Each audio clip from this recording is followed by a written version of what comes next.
Shalom, giving all praises to the Heavenly Father, Yahweh, Bahasham, Yahweh Shai, Bahasham, Rachahakodash. Double honors to the apostles, the bishops, and the elders at Great Millstone who rule well. Peace and salutations, as always, to the elect. We're going to get into Prophecy Watch as we look at the things happening right before our very eyes and tie them to the Holy Scriptures so that the faithful believers in Yahweh Bashim Yahushua can be comforted and have an understanding of the things that are happening right before their very eyes, according to the Holy Scriptures, as everything that is happening, all right before your very eyes is a result of biblical prophecy. Now, one of the main prophecies that we focus on, all right, is division, all right, in the EU, all right, the beast system, all right, which is the 10 horns, along with NATO, all right, led by Babylon the Great, the whore, okay? Now, this is all right, the revival of Rome, all right, which is ultimately how Esau, Edom, would play out his blessing of having the fatness of the earth, control of the resources, all right, by the sword, all right, which he was been blessed with a great military, in which he's used that blessing to go throughout the four corners of the earth, waging wars, destroying, rape, robbing, murdering. He sent economic hitmen all over the earth to corrupt leaders, and if they didn't comply, he put them to death and set up leaders that are after his own interest. All right, he has the whole world in a digital, all right, stronghold, debt, okay? And one of the things that prophecy focuses on is that, okay, in the end time, all right, as you can see here, European Union Foreign Policy Chief Joseph Borrell, the devil himself, admitted, all right, the West has hypocritical double standards on international law. The Russia-Ukraine NATO war, Israel's brutal bombing of Gaza, the U.S.-led invasion of Iraq, sea change, all right, you see what that says there, all right. Ben Norton analyzes the revealing comments of the EU diplomat. So one of the major prophecies that we focus on is that there will be division in the beast system as concerning, all right, Babylon the Great, all right, and we also know that Israel is going to be a part, all right, of that division as well, all right. So let's listen to this individual, as the EU vassals have aided Babylon the Great in the destruction of many strongholds. You know, a notable one, you know, Libya, Syria, Afghanistan, Iraq, and many other places, all right, that the EU has aided as, all right, when you read the scriptures, let's get that real quick. All right, the whore rides the scarlet colored beast. Okay. Let's see here. Let's get Revelation, the 17th chapter. Let's see here. Give me 1 second here.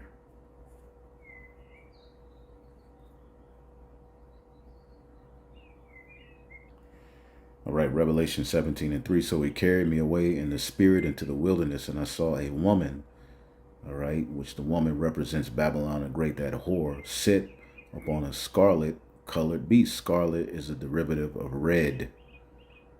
The red beast, full of names of blasphemy, and nothing but blasphemy and evil and wickedness has been spread from them system, all right, having 7 heads and 10 horns, okay, and that represents this beast system. But the woman sits, all right, upon the scarlet colored beast, all right. So America, all right, has set up on this beast system, and it's aided her in all of her atrocities, all right. And when you read these comments, all right, people are just cursing this man out, okay.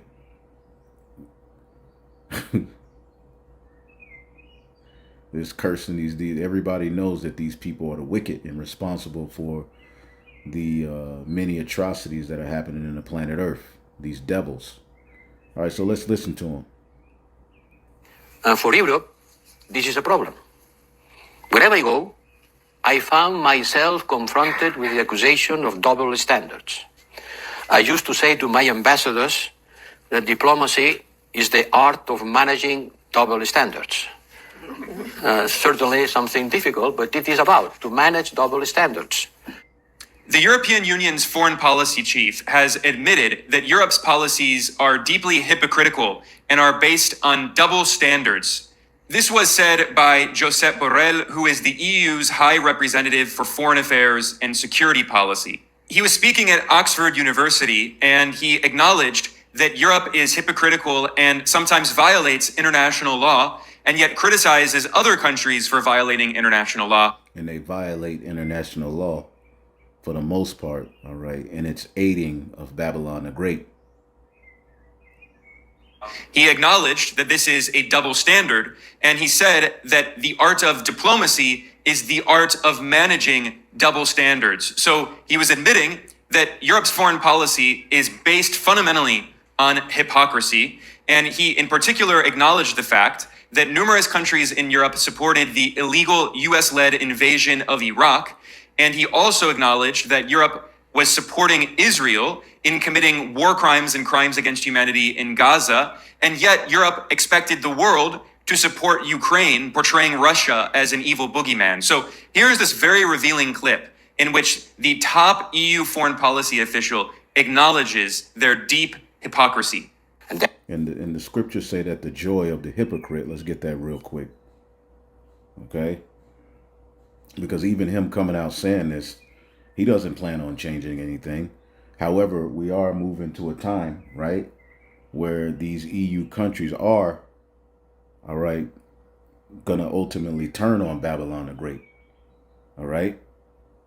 This is the book of Job 20:5. It says, I start at 4. Knowest thou not this of old, since man was placed on the earth, that the triumphing of the wicked is short, and the joy of the hypocrite but for a moment? Though his excellency mount up to the heavens, and his head reach unto the clouds, yet he shall perish forever like his own dung. They which have seen him shall say, where is he? Okay? And this is ultimately Esau Edom, as it says here. His children shall seek to please the poor, and his hands shall restore their goods. His bones are full of the sins of his youth, which shall lie down with him in the dust. Okay? Though wickedness be sweet in his mouth, though he hide it under his tongue, though he spare it and forsake it not, but keep it still within his mouth. And this devil, he talks, with a forked tongue, as the so-called Native Americans, all right, said. He speaks with a forked tongue. He says one thing, but ultimately his actions lead to another. All right. But again, as the scriptures say, this very beast system, all right, on which the whore rode, okay, which has helped Babylon the Great, all right, commit all of this wickedness, all right, this very beast system, as we get to the end, Revelation 17:16, and 10 horns, all right, the vassal states, which is fulfilled in the EU, all right, which thou sawest upon the beast, these shall hate the whore, and shall make her desolate and naked, and shall eat her flesh and burn her with fire. So these different countries are going to side with Russia, all right, we'll get into all of that, all right, but they're going to turn against the West, all right, because they're going to catch hell because of the West, and they're going to be drawn into all kind of conflict to the point where they're all going to renege, all right, and Israel and the United States are going to be a target, all right, and then world war is going to break out. It says, for God hath put it in their hearts to fulfill his will, and to agree to give their kingdom unto the beast, for the purpose of Babylon the Great, unto the word of the Most High be fulfilled. And a woman which thou sawest is that great city, Babylon the Great, which reigneth over the kings of the earth. So you have this whore which rides this scarlet-colored beast. Enters international humanitarian law to try to regulate how wars are fought, and safeguard the protection of civilians. And this principle should be the best safeguards against the normalization of the use of force that we see all over the world. And I know, however, that to be able to rally the world around those principles, we need to show that we, Europeans, we respect them always and everywhere. And they haven't. They've aided in genocide. Okay, but here he's acknowledging that he's acknowledging their offense, basically. All right, but ultimately he's blaming the West and Israel. All right, and saying basically the double standard. Just keep listening. Is that what we are doing? Well, not to the extent we should. And for Europe, this is a problem. Wherever I go, I found myself confronted with the accusation of double standards. I used to say to my ambassadors that diplomacy is the art of managing double standards. Certainly something difficult, but it is about to manage double standards. But the fact is, people around the world have not forgotten the war in Iraq. Mm-hmm. Even if some European Union member states did not participate, others participated with a lot of enthusiasm. And a lot of so-called innocent people, nobody perishes being innocent. But in the grand scheme of things, these people really, it was a false flag war, all right, rooted in, the stealing of resources. Okay? And he's admitting, all right, that they aided Babylon, all right, in raiding that place, right? And others withdraw quickly of this war. This is the case of the country I know best. And what is now happening in Gaza has portrayed Europe in a way that many people simply don't understand. They saw our quick engagement and decisiveness in supporting Ukraine and wonder about the way we approach to what is happening in Palestine. There you can hear that Borrell mentioned three different issues that the EU has been very hypocritical on: the Iraq war, Israel's brutal war crimes in Gaza, and the war in Ukraine. He then continued acknowledging that Western governments give the impression that Ukrainian lives are more valuable than Palestinian lives. But the perception is that the value of civilian lives in Ukraine is not the same that in Gaza, where more than 34,000 civilians are dead, most others displaced, children are starving, and the humanitarian support obstructed. And the perception is that we care less. And he admitted that Europe is deeply hypocritical in the UN Security Council, criticizing Russia for violating resolutions, but saying nothing as Israel constantly violates resolutions. United Nations Security Council resolutions are violated, as it is the case by Israel with respect to settlements, or when it's being violated by Russia.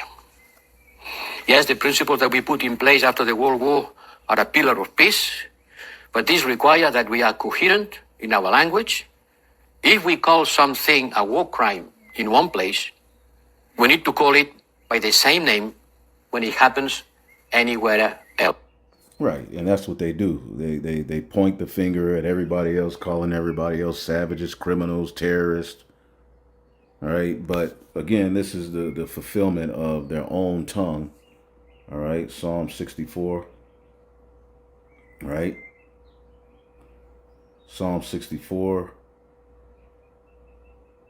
and 8. So shall they make their own tongue to fall upon themselves. All that see them shall flee away, and all men shall fear and declare the work of the Lord, for they shall wisely consider his doing. The righteous shall be glad in the Lord and shall trust in him, and all the upright in heart shall glory as this man falls, as this system corrodes, all right, as ultimately, all right, they get more and more divided, all right, and as they're divided, they're getting ready to try to, roll out this digital ID system, this central bank digital currency, digital money system, all right, this MOTB system, and they don't agree, okay? The elites don't agree. All right, they're all broke up. They're all over the place. Okay, which is ultimately a doing of the Lord. All right, as a nation